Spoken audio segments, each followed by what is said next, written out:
मैं जा रही हूँ ग्रोसरी करने। यूएस में एंटर होके इलिनॉय जो है वो तीसरी स्टेट है। पहले मिशिगन आता है, फिर इंडियाना आता है और ये अभी इलिनॉय आया है। तो यहाँ तक ऑलमोस्ट 950 किलोमीटर हम चला चुके हैं। तो यूएस में एंटर होके हमें ये होता है कि सबसे पहले हम ग्रोसरी कर लें, क्योंकि वहाँ से वो लेके नहीं आने देते, नींबू और ऑरेंज जैसे सिट्रस फ्रूट्स नहीं आने देते, अंडे नहीं आने देते, चिकन भी नहीं आने देते ना। तो बहुत सारी चीज़ें हैं जो वो आने नहीं देते। तो इसलिए हमें सबसे पहले वॉलमार्ट ढूंढना पड़ता है, क्योंकि हम तो ज़्यादातर अंडे चिकन यही खाते हैं ना। और फिश वगैरह, फ़िश तो चलो हम फ्रोज़न ले आते हैं, उसका कोई चक्कर नहीं है, बट ये नहीं आने देते। मैं आपको एक चीज़ दिखाती हूँ। अभी सुबह सुबह दिन चढ़ा है ना, तो ये चांद निकला हुआ है और यहाँ दूसरी साइड सूरज निकल रहा है। सुबह सुबह आने का ये मज़ा है। एक तो यार स्टोर खाली पड़ा होता है, यहाँ पे पार्किंग बड़ी अच्छी मिल जाती है और कोई मतलब सामान बड़े अच्छे से टिका होता है। हाय, जब ग्रोसरी स्टोर में हर चीज़ अपनी जगह पे हो ना, बड़ा मज़ा आता है उसको देख के।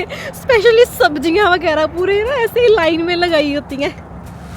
तो कर लूँ मैं इधर से ग्रोसरी और दिखाती हूँ मैं आपको कि हम क्या क्या लेंगे आज।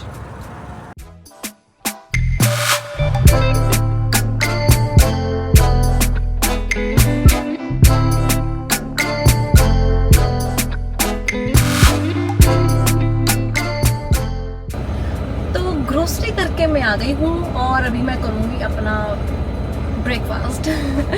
तो बटर चिकन की ग्रेवी पड़ी थी मेरे पास, तो मैं चिकन फजीटा लेके आई हूँ और उसमें मैंने मिक्स करके उसको बटर चिकन बना लिया।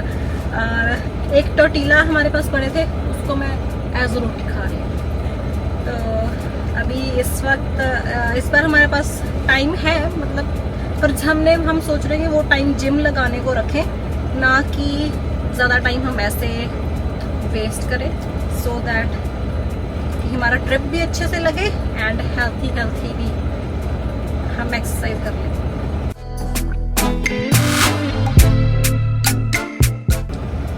तो मैं ना सोच रही थी कि ये जो कैमरा है जिसमें अभी वीडियो बन रही है, इसको ना इसके ऊपर लगा के कहीं पर माउंट कर दूँ, सो दैट मुझे ना वीडियो बनाना इजी रहे। क्योंकि मैंने अभी आपको रास्ता दिखाना था, इतनी अच्छी टर्न्स आती हैं, तो वो मैं दिखा नहीं पा रही। और अगर चलते चलते कहीं मेरे को एकदम से कोई शॉट लेना है ना, तो बंदा इसको बस एक बटन दबा दे। तो देखती हूँ मैं कि ये कैमरा इसके ऊपर ये फिट होता है कि नहीं, अगर यूनिवर्सल है तो, एंड फिर इसको यहाँ पे लगा के देखती हूँ। ओह माय गॉड, कैमरा हो गया सेट। रुको ज़रा, मैं फ़ोन में वीडियो बनाती हूँ, दिखाती हूँ आपको कि मैंने कैसे इसको फिट किया। पहले क्यों नहीं आई मेरे दिमाग में। So that worked. चलो अभी चलते हैं। आप भी सोच रहे हो कि ये बार बार कपड़े चेंज कर लेती है। पहले जब मैं बाहर गई थी तो वो हुडी थी बहुत मोटी वाली, उसके पहले मैं एक पतला सा टॉप डाल के बैठी थी। तो जब ज़्यादा ठंड होती है ना और हवा चलती है, तो ये साइड पता नहीं कहाँ से थोड़ी थोड़ी ठंडी हवा आती रहती है, तो वो मुझे था। तो चलो अभी चलते हैं। I love it. अब अच्छे से वीडियो बन जाएगी जो मैं आपको दिखाना चाहती हूँ। तो चलिए चलते हैं फिर। और मेरी शिफ्ट तो बेसिकली अभी से शुरू होने लगी है, क्योंकि खाना वाना खा के सब कुछ करके तो अब मैं चलने लगी। चलो भी निकले हम यहाँ से and let's go. Blog book देख लूँ मैं कितनी रह गई, कितना टाइम बिता दिया मैंने यहाँ पर। तो इसीलिए हम एक्स्ट्रा टाइम लेके निकलते हैं। एक तो हमें जिम जाना होता है, हमारी कोशिश होती है कि हम हर एवरी शिफ्ट के बाद हमें शावर मिल जाए। और यहाँ पे भी मेरे को 1 घंटा लग गया। ग्रोसरी करके मैंने सारा सामान फ्रिज में रखा और खाना खाया। चलो चलते हैं।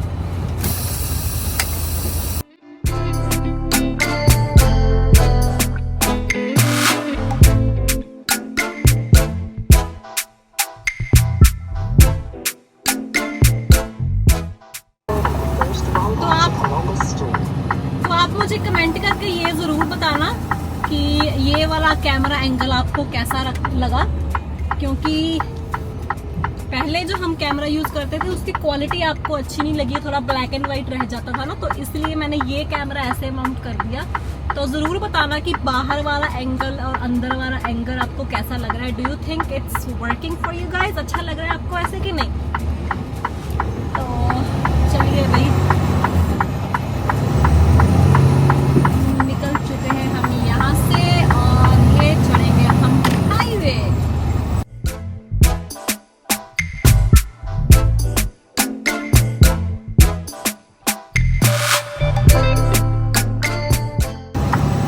यहाँ से अभी मेरी ड्राइव रह गई है 9 घंटे 2 मिनट की, और मैंने अभी 836 किलोमीटर्स और चलाना है। तो मतलब यहाँ पे जैसे स्पीड आपको पता है तेज होती है, ट्रैफिक वगैरह कम ही मिलती है, एंड रोड्स भी इन कंपैरिजन अगर हम इंडिया से देखें तो बेहतर होते हैं। तो इसलिए यहाँ पे 1 घंटे में 100 किलोमीटर या 105 किलोमीटर आराम से निकल जाता है ट्रक पे। गाड़ी में तो आप थोड़ा और भी तेज चला सकते हैं, क्योंकि यूएस में तो स्पीड 121 किलोमीटर की है, पता है 80 माइल्स 121 किलोमीटर की बन जाती है या 128 किलोमीटर की बन जाती है। तो स्पीड इन्होंने इधर काफ़ी तेज़ रखी हुई है। तो अब दोपहर में जाके मैं अपनी और ब्रेक करूँगी, तब तक मैं ड्राइव करूँगी। अगर कुछ हुआ दिखाने वाला तो मैं वो शूट करूँगी। तो चलिए तब तक मैं अपने इस कैमरा को चार्ज कर लूँ।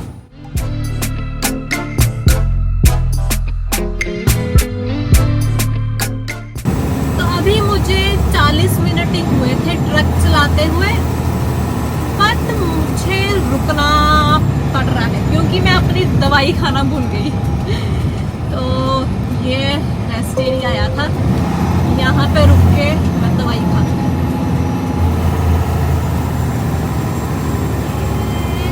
आगे ही लगाते हैं। ये देखो दोनों तरफ पार्किंग बनाई हुई है।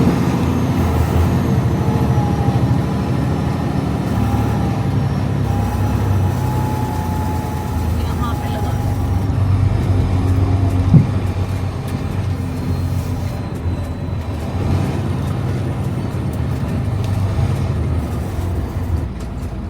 चलिए। तो दवाई खानी तो भाई ज़रूरी है, खाने के साथ खानी थी, और मैं आधे घंटे बाद खा रही हूँ। दूसरी साइड पड़ी थी, अगर यहाँ पड़ी होती तो मैंने उठा लेनी थी, बट वो दूसरी साइड पड़ी है। तो ये रही दवाई, ये बताऊँ कितने की है? ये देखो इतनी शीशी है, इतनी बोतल है ये, और इसमें 3 महीने की दवाई है, छोटी छोटी गोलियां हैं। और इंडिया के हिसाब से ये आई है, रुको जरा मैं हिसाब लगा के बताती हूँ, कहाँ गया, 3700 रुपए की ये दवाई है। तो ऐसी कोई बड़ी बीमारी नहीं है मेरे को। तो हम जस्ट रेगुलर चेकअप करवाते हैं ना, तो मैं इस साल करवाया था। मैंने सोचा कि 2 साल हो गए ना, मैं D3 डेफिशिएंट थी 2 साल पहले, तो एक बार चेक करवा लेते कि इतनी D3 की गोलियां खा ली, वो शॉर्ट से पी लिए ना, देखें बड़ा भी है कि नहीं। तो D3 तो मेरा आया नॉर्मल, बट बाकी सारे भी टेस्ट करवा लिए थे मैंने साथ में ना। तो मैंने कहा कि मेरी एक्ने हो रही है, हार्मोनल एक्ने हो रही है ना यहाँ पे, तो क्या पता हार्मोन्स भी चेक करवा लेते हैं।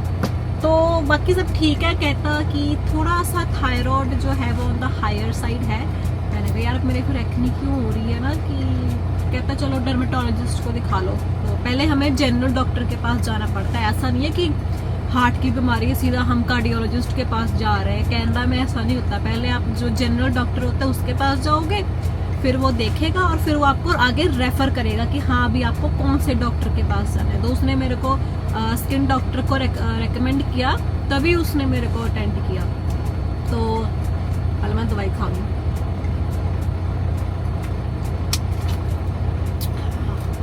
तो फिर उस स्किन डॉक्टर ने बोला कि ऐसे आजकल ना बड़ा रेगुलर चल रहा है कि लोगों को स्किन प्रॉब्लम्स हो रही हैं या ज़्यादातर एलर्जीज हो रही हैं, पता नहीं क्यों, कहता आजकल बहुत हो रहा है ये।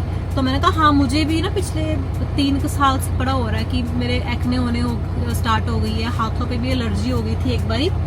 तो कहता चलो कोई नहीं, मैं तुम्हें एंटी बैक्टीरियल दे देता हूँ, तो वो खा के देखो 3 महीना। तो मैंने कहा चलो ठीक है। मैंने कहा बट ये थोड़ा मेरे को लाइट वाला है कि वो स्ट्रॉन्ग वाला है।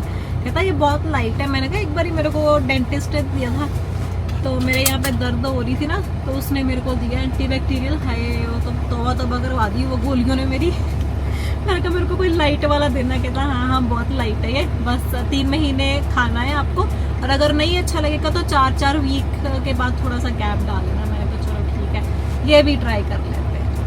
तो चलिए चलती हूँ फिर मैं। जब भी हमें ऐसे रुकना पड़ता है ना तो 5-10 मिनट तो लग ही जाते हैं, क्योंकि हाईवे से बाहर निकालना, फिर पार्किंग में लगाना, और फिर अपना कोई जो भी हमें काम करना है, जैसे मैंने दवाई खानी थी या अगर पानी उठाना हो कुछ भी ना, तो फिर बाहर निकलना यहाँ से हाईवे से धीरे धीरे करके थोड़ा सा तो लग जाता है वहाँ। चलो अब हम दोबारा से चले हाईवे पर। ये अभी मैं थी प्रिंसटन शहर में, इलिनॉय में। तो उसके 40 जहाँ वॉलमार्ट में रुकी थी ना ऑटोवा में, तो उसके 40 मिनट बाद ही ये प्रिंसटन आ जाता है। यहाँ का रेस्ट एरिया बहुत अच्छा है, दोनों साइड पे इतना खुला खुला रेस्ट एरिया। तो ये सिग्नल दे दिया हमने। आप देख रहे हो कि लेफ्ट साइड पे ये सॉलिड लाइन आ रही है, सॉलिड वाइट, मतलब अभी हम मर्ज नहीं कर सकते। तो ये देखो अभी यहाँ पे डॉटेड लाइन होती है, खत्म हो गई, तो अब हम मर्ज करेंगे। ये चढ़ गए हम हाईवे।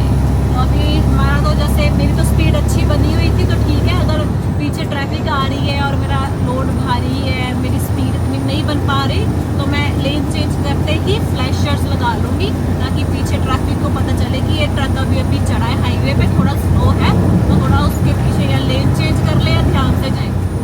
तो मैं आपको दिखाती हूँ कि स्टेट बॉर्डर कैसे होता है। तो अभी जैसे हम इलिनॉय स्टेट में थे ना, तो आगे आयोवा स्टेट आने लगी है। तो ये देखो अभी बोर्ड आ गए कि आगे वे स्टेशन आने लगा है। तो इधर मेरे साइड से ट्रक ने चलना हाईवे, तो थोड़ा सा लेन चेंज कर लूँगा ना। तो ऐसे नहीं कि जैसे मैंने तो भी फिल्मों में देखा है और सुना है कि जैसे इंडिया में वो होता है ना कि बैरिकेड लगा के बैठे हैं वहाँ पे, या पुलिस वाले खड़े होते हैं, या ऐसा कुछ ना। बट यहाँ पे ऐसा नहीं है। आप देखो आगे नई स्टेट आने लगी है, गाड़ियों वालों का तो कोई रिस्ट्रिक्शन है ही नहीं, वो जैसे मर्जी क्रॉस करे, इधर उधर जाए, है ना। बट ट्रक वालों का बस यही होता है कि हर एक स्टेट बॉर्डर पे हमें एक स्केल मिल जाती है, वे स्टेशन मिल जाता है। तो क्योंकि हमारे पास अभी ऐप है फ़ोन में, तो फ़ोन में आ जाएगा कि भाई इन्होंने बाहर निकालना है कि हमें बाईपास देना है। लेट्स सी, वैसे तो स्केल खुली हुई है। अरे भाई जाना पड़ेगा, इसमें लिखा है पुल इन अनलेस क्लोज। ये निकाल लिया मैंने स्केल की तरफ। रैंप की स्पीड देखिए यहाँ पे लिखी हुई है 30 माइल पर आवर की।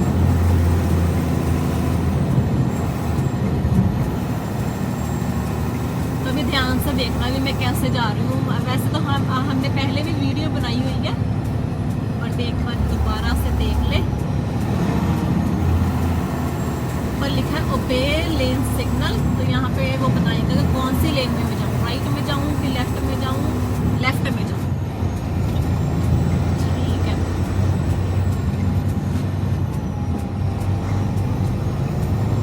तो लेफ्ट लेन में इन्होंने मेरे को भेजा है, मतलब लेफ्ट लेन की स्पीड देखो लिखी हुई है 30 माइल पर आवर की।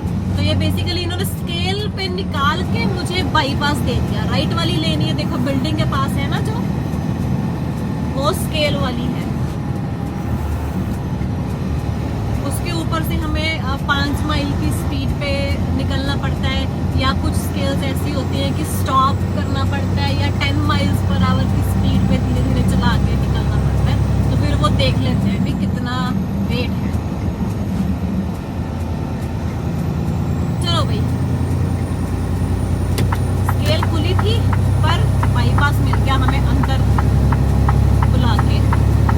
अभी दोबारा से ऐसे हम हाईवे चढ़ेंगे। तो ऐसा कोई ऐसा नहीं कि हर एक ट्रक को रोक के हाँ बोल रहे हैं दिखाओ भी, पेपर दिखाओ, या कह रहे हैं कि आप अपना दरवाजे खोलो, लोड दिखाओ, क्या है, ऐसा कुछ नहीं है।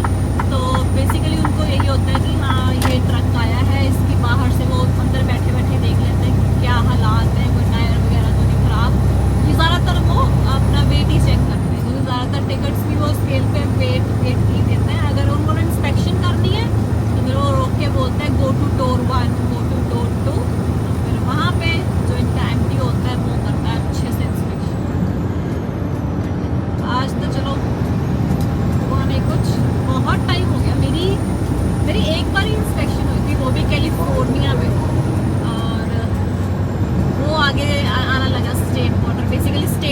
चेंज होती है, मैं दिखाती हूँ जल्दी से आपको। देखो थोड़ा थोड़ा पानी नजर आ रहा है ना,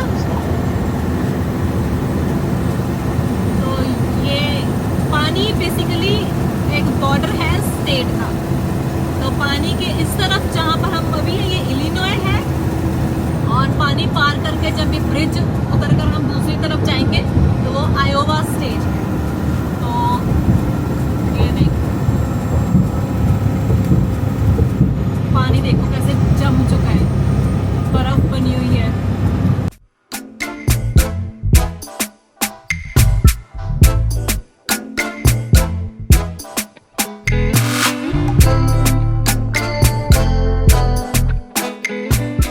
तो बस इतना सा काम था, ये हमने कर लिया बॉर्डर क्रॉस स्टेट का। तो देखा कोई इतना झंझट वाला काम नहीं है, बस नॉर्मल सड़कें हैं। अगर हम ऐसे जीपीएस में भी नहीं डाला हुआ या ऐसे है ना, तो कई बार तो पता भी नहीं चलता। वैसे तो हर स्टेट की एंट्री पे बोर्ड आ जाता है, वेलकम लिखा होता है, welcome to Iowa, welcome to California, ऐसे लिखा होता है। और ये ब्रिज पे कैमरा भी लगा हुआ है। तो 65 माइल की स्पीड है।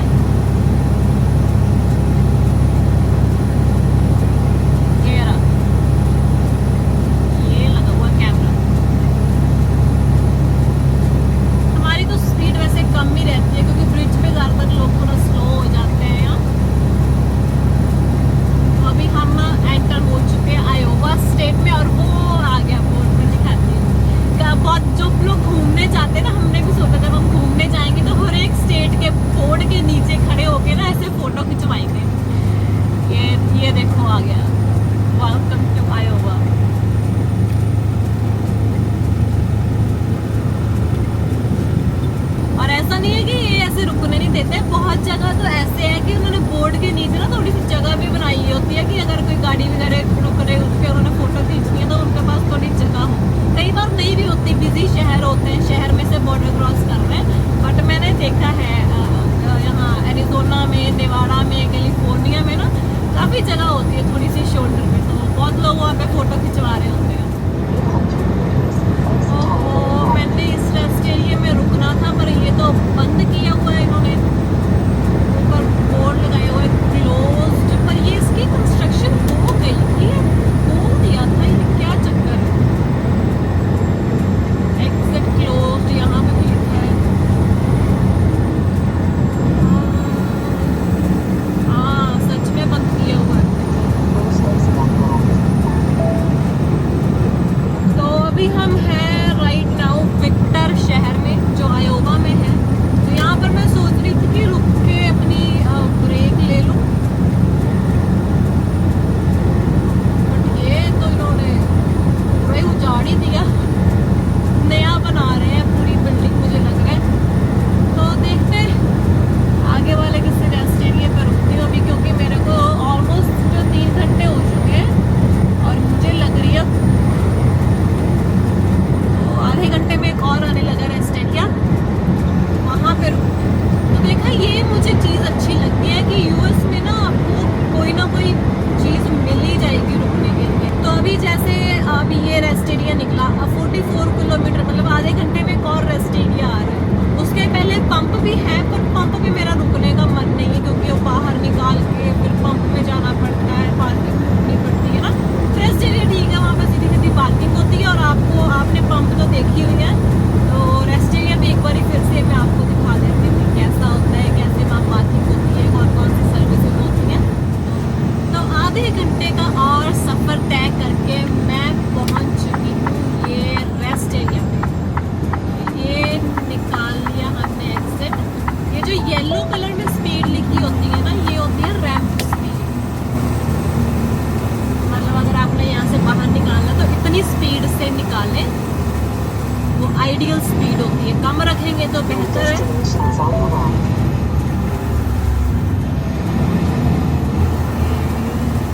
आगे आगे लगाते हैं, यहाँ नहीं यहाँ पे लगाते हैं ये टैंकर के साथ।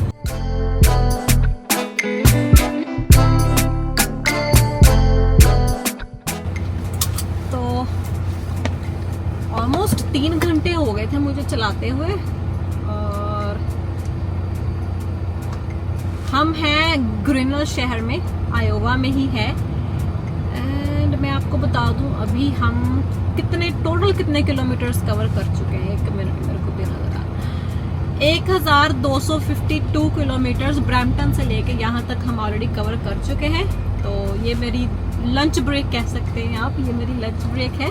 एंड इसके बाद स्टिल मेरे पास अबाउट 500 किलोमीटर और मैंने चलाना है। तो अभी मैं पहले कुछ खा लूँ, फिर मैं आपको रेस्ट एरिया भी दिखाती हूँ एंड बाहर थोड़ी सी इंस्पेक्शन भी कर लेते हैं एक बार। तो अभी मैं खाने क्या लगी हूँ मैं पहले आपको बता दूँ। एक तो मेरे पास है बनाना एंड गुआकामोली, मैं ब्रेड पे लगा के खाऊंगी। एंड एक है मेरे पास चिकन सॉसेज। पर उसके पहले मैं अपना ये कोकोनट वाटर ना अपनी बोतल में भर लूँ, क्योंकि ये बोतल 1 लीटर वाली काफ़ी बड़ी है तो कप होल्डर में आती नहीं, तो इसको मैं इसमें आधा आधा करके डाल लेती हूँ। तो पहले मैं अपनी ये फिल कर लूँ। ये मेरे को ऑर्गेनिक वाला मैं लेके आई थी कोकोनट वाटर, बट इसमें भी स्टिल 8 ग्राम शुगर है, बट एडिड वाली शुगर नहीं है, इसकी खुद की शुगर है। तो मुझे लगा था कि शायद इसके साथ भी एक्नी ना हो, पर ठीक है, चल रहे हैं।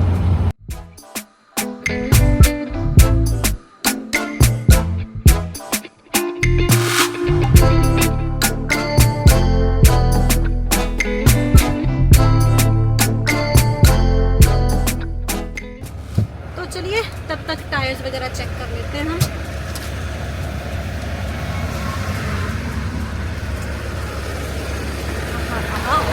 अब हुआ मौसम थोड़ा अच्छा, मतलब धूप भी निकली हुई है, ठंड भी है और थोड़ी थोड़ी हवा भी चल रही है।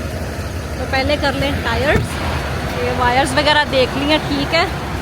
और ये नई हथौड़ी लाए थे हम, मुझे पसंद नहीं आई, पाल जी को भी अच्छी नहीं लगी क्योंकि ये बहुत भारी है, पता ही नहीं चलता कुछ। तो ये स्टिकर्स भी देख लेंगे, अच्छे से लगे हुए हैं ना, क्योंकि हैजमेट लोड है, चारों तरफ देखेंगे।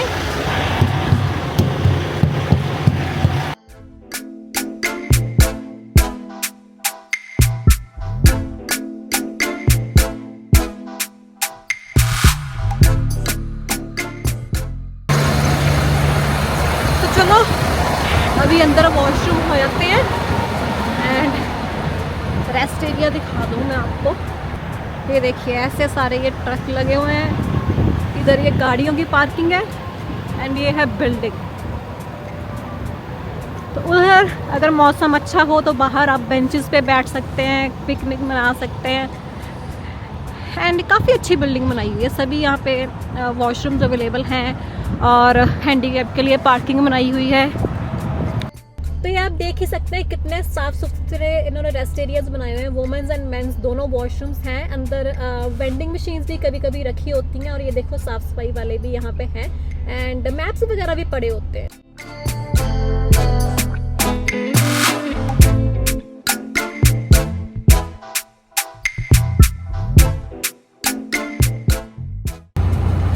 तो चलिए भाई निकले यहाँ से, बहुत टाइम हो गया।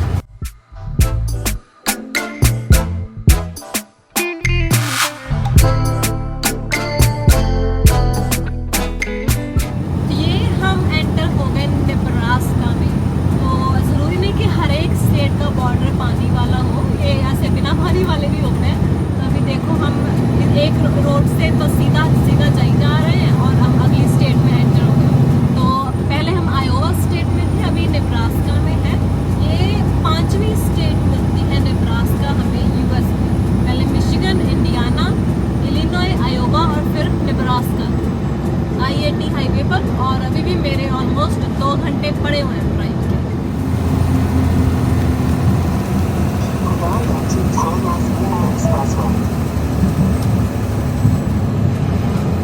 तो ये निकाल लिया है मैंने लास्ट एग्जिट, मतलब मेरी शिफ्ट यहाँ पे हो जाएगी ख़त्म और यहाँ पे हमने तेल भी डलवाना है, तो इसलिए मैं सोचा कि यहीं पे शिफ्ट चेंज करते हैं। वैसे भी मेरे पास अभी 25 मिनट ही रह गए हैं ड्राइव के, तो कहीं पहुँचेगा तो है नहीं। यहाँ पे तेल डलवा के खाना खा के फिर हम करेंगे शिफ्ट चेंज। तो शाम का वक्त हो चुका है, सूरज भी ढल चुका है। जब दिन चढ़ रहा था मैंने दिखाया था आपको वॉलमार्ट में, तब मैंने शिफ्ट शुरू की थी और अब जाके खत्म हुई है।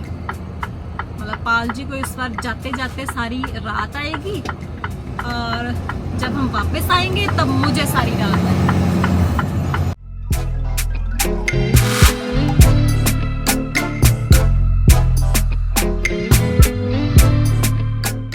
इस पंप पे इतने फ्यूल आइलैंड है और हमेशा बिजी रहता है, हमेशा। कभी कभी तो पीछे भी इतनी इतनी लाइनें लगी होती हैं। तो देखते हैं, 2-3 है तो खाली। कौन से वाले में लगाए? यहाँ पे लगा दें।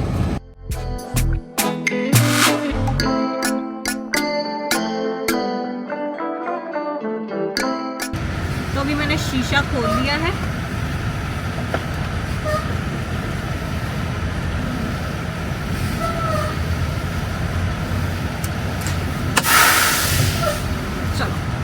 तो ऐसे फिर मुझे पता चल जाता है कि हाँ कितना आगे करना है, कितना पीछे करना है, क्योंकि कई बार होता है कि उसकी जो नोजल होती है ना थोड़ी आगे पीछे होती है, इसलिए।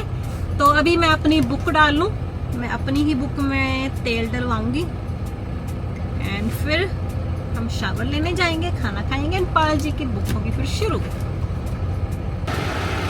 तो चलिए, मैं हो गई हूँ तैयार। पाल जी को मैंने उठा दिया है, मैंने कहा मेरी थोड़ी सी वीडियो भी बना दो। प्लस पहले मैं फ्यूल आइलैंड चला दूँ। मैं ज़्यादातर कार से ही चलाती हूँ, तो दिखाती हूँ मैं। ये तो भी हमारे साथ धोखा हो गया। कब से मैं यहाँ पे खड़ी हुई, यहाँ पे हाथ छो मैं फ्यूल डलवाती हूँ और ये आउट ऑफ ऑर्डर। इन्होंने कोई कोन वगैरह कुछ भी नहीं रखा हुआ। चलो अभी दूसरे पंप पे लगाते हैं। तो पहले मैं पंप चलवा लूँ, तो फिर मैं आपको दिखाती हूँ कि जब तक मैं तेल डलवाती हूँ बीच में मैं क्या करती हूँ। तो तेल कैसे डलवाते हैं वो तो पाल जी ने आपको दिखाई दिया होगा पिछले पार्ट में। तो पहले ये चल जाए, then I will show you.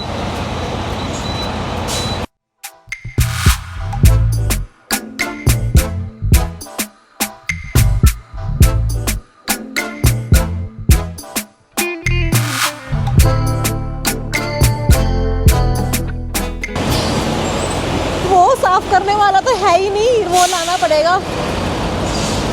ओहो, इधर है। तो जैसे कि सर्दियों का मौसम है, जब भी पंप पे रुकते हैं सबसे पहला काम तो मैं ये करती हूँ शीशे साफ,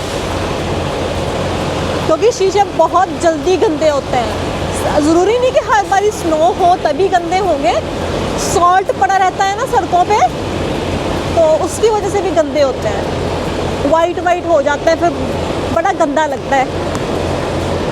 तो शीशे साफ करने के अलावा मैं टायर चेक करती हूँ, सील चेक करती हूँ और ट्रेलर अच्छे से सारा देखती हूँ कि किसी ने कोई छेड़खानी तो नहीं की। अगर हमारे हैज़मैट के वो स्टिकर्स प्लेकार्ड्स लगे हुए हैं तो वो चेक करती हूँ। तो बस वो सब आपने ऑलरेडी देखा हुआ है, तो इसलिए वो दिखा के मैं आपको बोर नहीं करूँगी।